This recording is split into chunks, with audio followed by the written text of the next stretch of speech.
Hello everyone, welcome back to another Age of Empires 4 commentary. I am Beyond, and today let's get right into this matchup. We have a special one for you in store.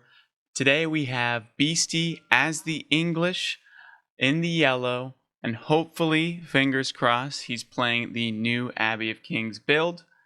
And across, I was about to say across the street, across the battlefield, today in the blue as the Chinese, we have Louis MT. Louis MT has shown unbelievable growth in the past year. I think he's one of the most improved players. I know I just got into the scene, but he's done so well. Even did really well in the last EGC tournament. I think he placed like top 8 or something like that, which is really good.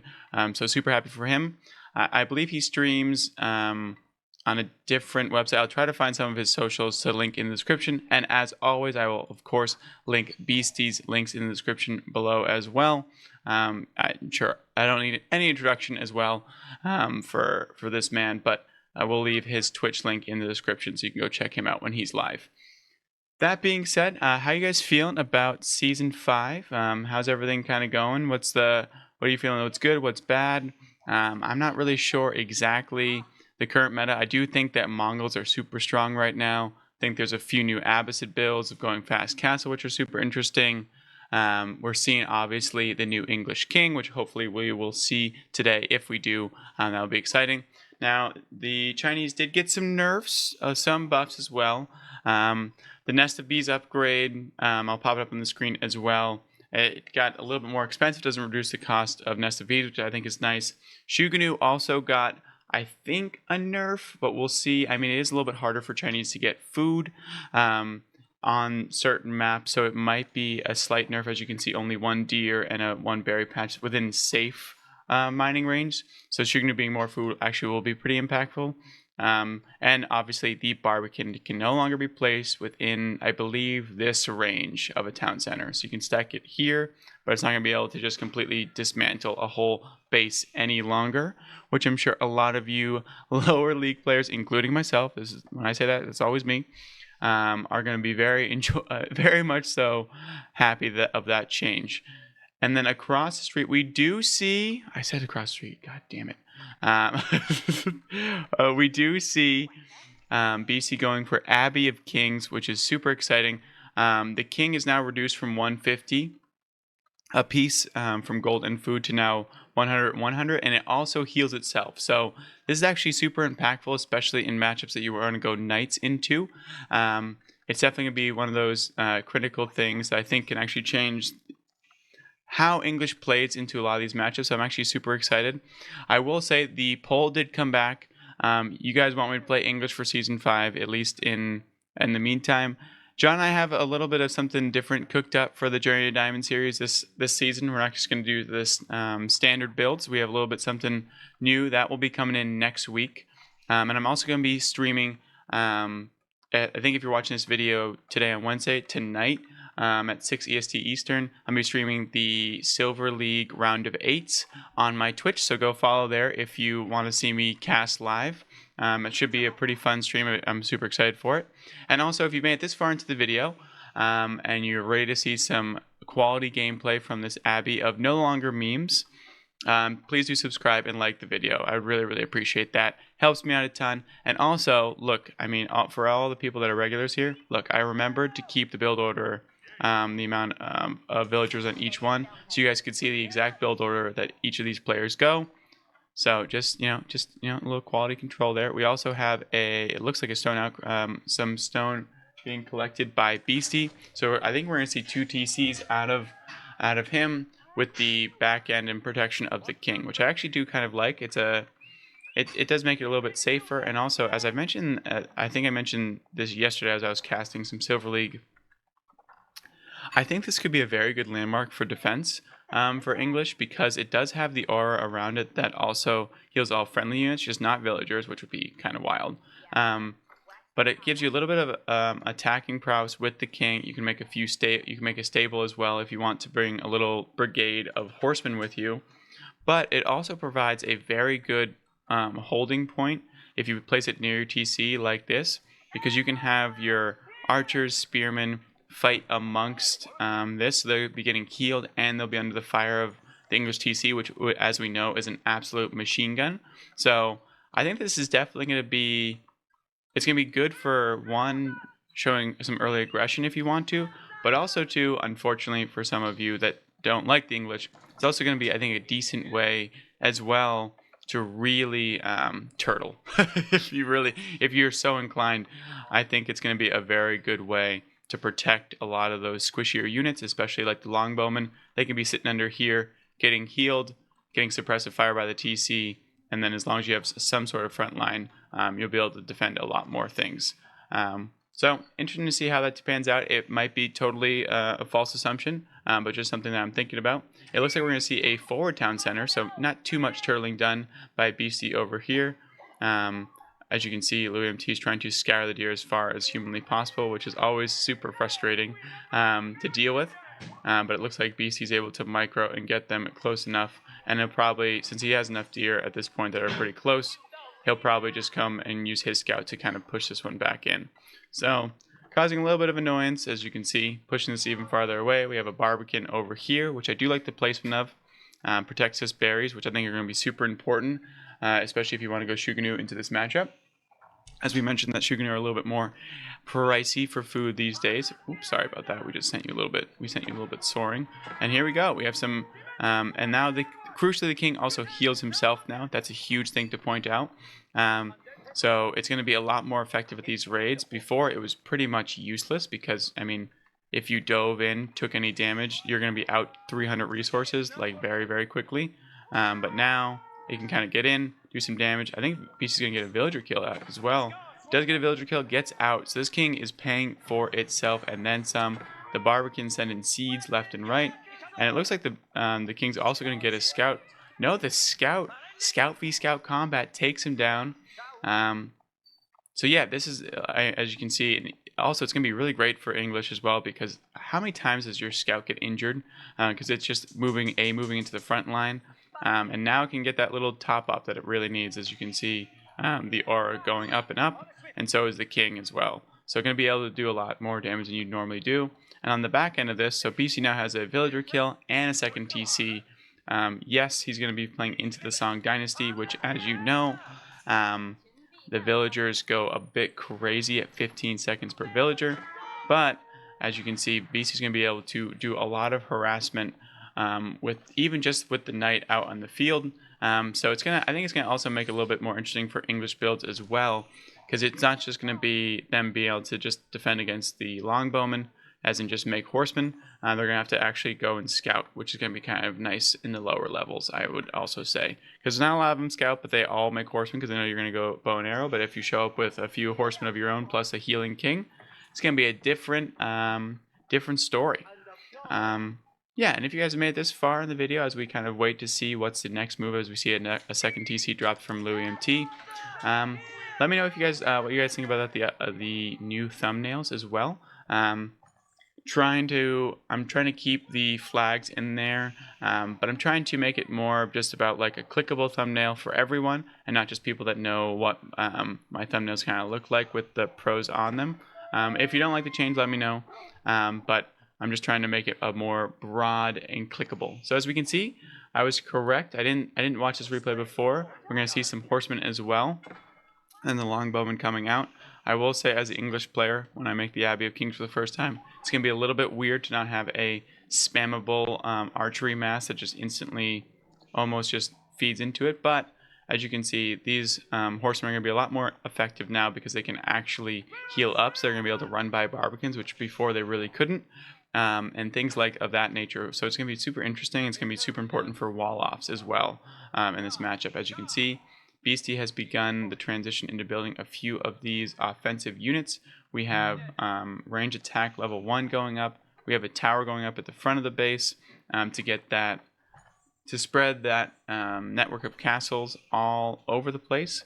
And then, as you can see, Beasty's just really chilling. I mean, it's one of those things where the Chinese are also pretty chilling, so if you don't really impact them either, they're also comfortable doing this. But on 2 TCs, completely untouched, the English HRE, all these civs are just so scary when you don't make much aggression, but it's also interesting because he's able to sit back, but then also do some damage as well. We see a cut through happening, which we love to see. Oh, one tree, that's it. So Beasty's in the base off of one tree. That's actually really fascinating. I thought I would at least take this one, but it looks like that one's a little bit farther back. So a nice little cut through, and it looks like Beasty can really do a lot of damage if he's now in the back here, and he can just continue diving. As you can see, the Chinese player has to then Louis MT has to dip and go instantly. Wow, that's a fast castle. Wow, that was quick. So Louis MT already going castle.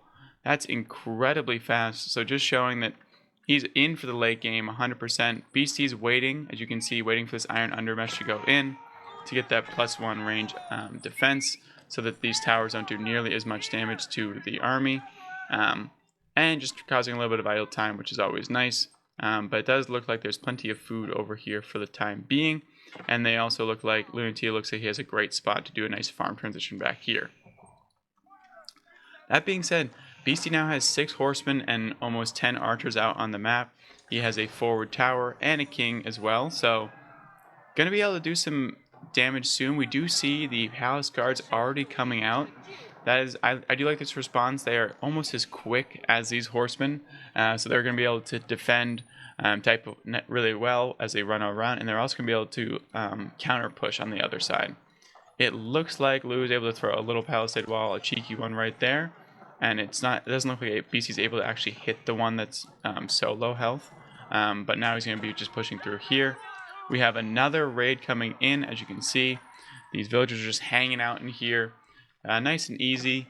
This tower, even though he's fully walled off, it's a very nice tower for Louis MT to have. It makes it a lot easier on himself going forward. Another raid coming in for Beasty, but just kind of feigning like he's going to go in.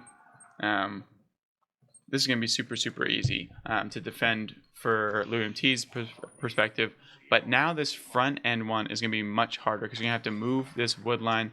There's no really protection over here, and this is where it's going to really cause some issues, especially if you can get a nice archer mass like into this little pocket over here. This is the only really safe tree line, so this is going to be kind of frustrating for Louis MT, but it looks like he's able to find a sweet spot. Beasty diving yet again, but again, it doesn't really matter because they can just heal up when they go back, and Beasty was able to make a cut through over here going forward. So Louis MT now has 7 palace guards out into the field, so can start to do some damage if he's so inclined. If Beasty finds this though, this is going to be huge. He does find it, but with only 1 horseman, which I feel like he's gonna go after the Imperial official, get as much damage as humanly possible.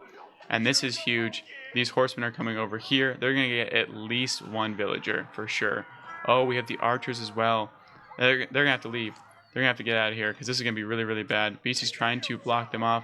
The bad pathing. They decided to go in because I think he clicked on the berries too quickly and they didn't go through into the safety of the other thing. 6 villagers have gone down. Almost 7. It looks like another 7's gone down. And the Imperial official. That is huge. It's a huge rage from Beasty. And as you can see, there's really no...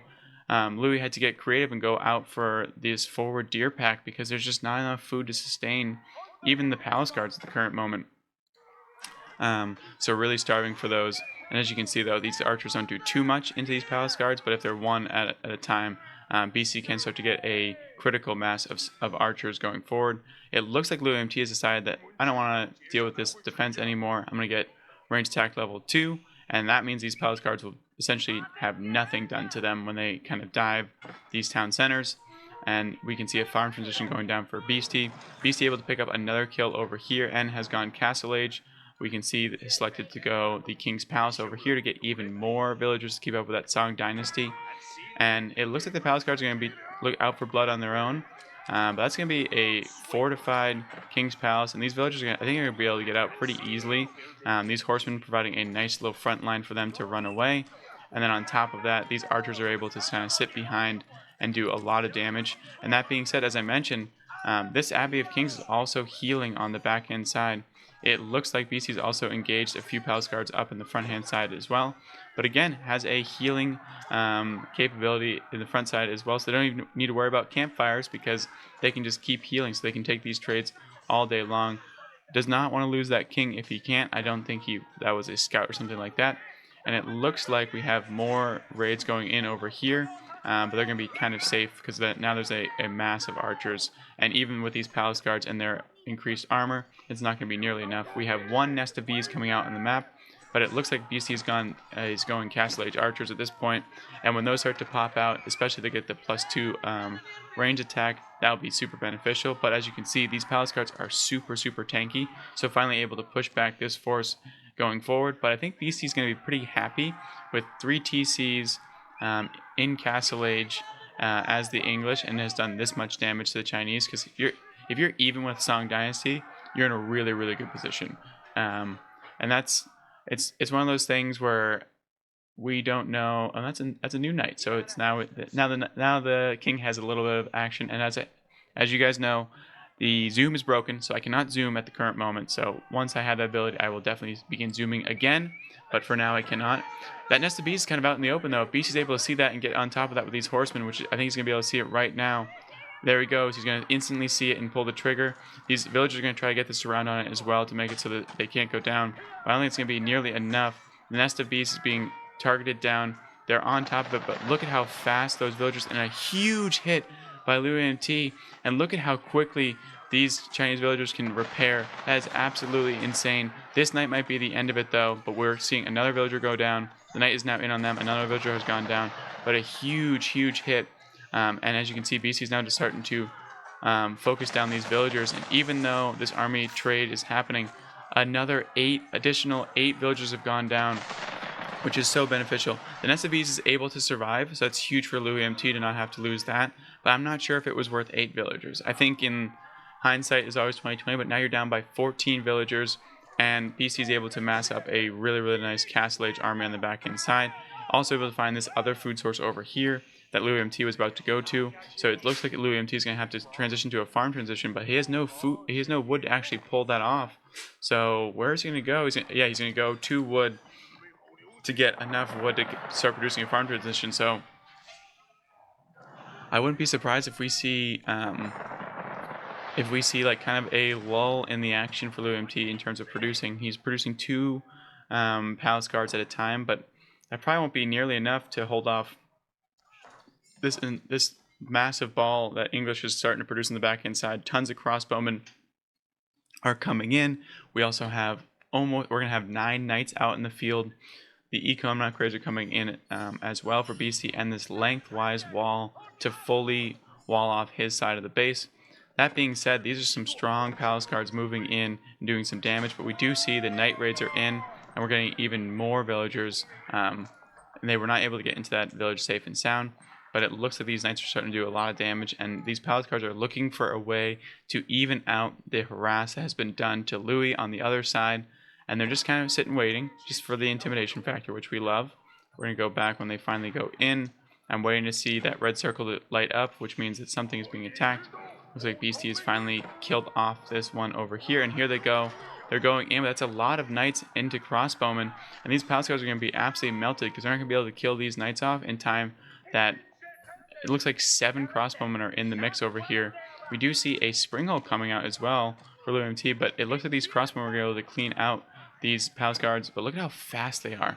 It's absolutely insane. Obviously, the next dynasty is when they get even more of a juice upgrade, but up until then, if you can get them in the Castle Age and you can do some damage to the Chinese, like BC's doing right now, you can get a lot of value. And as you can see, there's the farm transition going down, but it looks like just a little bit of everything's going on. This nest of bees is going to be probably safe and sound, and that's why he's bringing Springhole, because Beasty is keep dropping out front. That knight will be fighting the good fight, but I don't think it's going to be possible to go down. And BC is also going to be taking that forward-facing gold. These palace guards are just going for a nice long run. Beasty and LuMT are both taking relics left and right to fully secure them. It looks like these knights are in onto this farm transition, but these 2 palace guards are going to be able to provide enough cover. But it looks like they're going to be getting charged off left and right. And that's more and more villagers going down. As you can see, 22 have gone down in total. Beasty's holding roughly a 30 villager lead at the current moment. The springhole is getting done, getting work done on this keep over here. But BC is now raiding yet another unsafe food camp. And at this point with these knights, they don't care about this keep. They're just going to keep diving this. And this is absolutely unbelievable. Up to 30 villagers killed. Beasty is doing the version of death by 1,000 cuts. There's nothing that poor Louis can really do in this situation. He's trying his absolute best to span out his military, and now we have a counter Springhold, a counter Trebuchet going down to take out this Barbican. And I wouldn't be surprised to see a few Springholds coming out, and there's the first one already. As you can see, BC is really amassing a very large army, and there's only 13 palace guards out in the map, and food is definitely becoming an issue. There's only one of these farm transition in the backhand side, and knights are a huge problem for this farm transition. And it looks like all these villagers are going to be going down again. Louis is going to be losing even more, which is so devastating for him. At this point, he just is not able to get enough food on this map because all the safe food is taken. And BC has done a great job at raiding this constantly.